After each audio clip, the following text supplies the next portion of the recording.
क्या आपको पता है कि कभी कभी हम अपनी किसी परेशानी को इग्नोर करके भी वो परेशानी कम कर सकते हैं।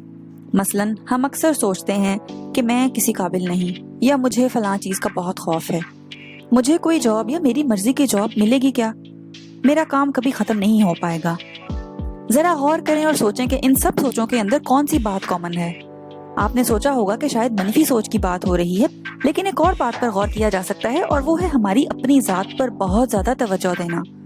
मसलन, मैं किसी काबिल नहीं, मुझे फलां चीज का बहुत खौफ है, मुझे कोई जॉब या मेरी मर्जी की जॉब मिलेगी क्या, मेरा काम कभी खत्म नहीं हो पाएगा।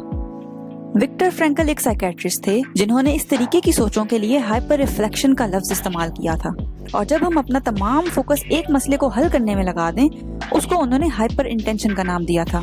जब हम इन मसलों पर हद से ज्यादा तवज्जो देते हैं, अक्सर आयरॉनिकली होता ये है कि हमारी तकलीफ या कोई मसला बजाय कम होने के और बढ़ जाता है।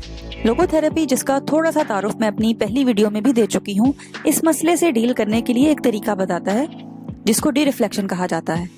डी रिफ्लेक्शन में आप अपने मसले पर बेतहाशा फोकस करने की बजाय उस फोकस को रोकते हैं और उसका रुख कहीं और कर लेते हैं। ये मसला नींद का ना आना, किसी चीज का खौफ, नाउमीदी, प्लेजर फील करने में नाकामी होना, कोई ऑब्सेशन या बार बार आने वाली कोई थॉट हो सकती है। डी रिफ्लेक्शन में आप अपने मसले से लड़ना बंद कर देते हैं और अपनी तवज्जो अपनी जात से अलहदा या बाहर किसी और चीज पर मरकूज कर देते हैं, किसी और ऐसी चीज पर जो आपके लिए पर्सनली इम्पोर्टेंट है। विक्टर फ्रैंकल अपनी एक किताब डॉक्टर एंड द सोल में कहते हैं कि अपने आप से नफरत करना आसान है, बेहतर अदा तो ये है कि इंसान अपने आप को भूल जाए। चलें अब इस सब को एक मिसाल से समझते हैं। हम में से कुछ लोगों को नींद ना आने का मसला हो जाता है। दवाइयों की एडिक्शन होने के डर से हम दवाई नहीं खाते। हम रोज रात को कोशिश करते हैं कि जल्दी से सारे काम निपटाकर बेड में लेट जाएं। ये सब करने का ज्यादातर उल्टा असर होता है और नींद इस सब कोशिश के बावजूद नहीं आती। ये कॉन्शियस कोशिश आपको जगा कर रखती है और मजीद एंग्शियस और फ्रस्ट्रेट कर सकती है। यहाँ पर डी रिफ्लेक्शन की टेक्निक शायद आपकी मदद कर सके।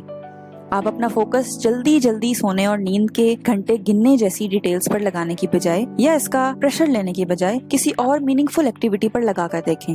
आप सोच रहे होंगे कि इससे क्या होगा। जब आप अपनी लाइफ के किसी और जरूरी या आपको सुकून देने वाली एक्टिविटी पर तवज्जो देंगे, तो हमारा ब्रेन उस ओवर एक्टिवेशन से बाहर आ जाएगा जो उसको रिलैक्स रहने या खुद ब खुद नींद आने से रोक रहा है। चलें आपको एक और मिसाल से समझाती हूँ जिसे शायद हम सब रिलेट कर सकते हैं।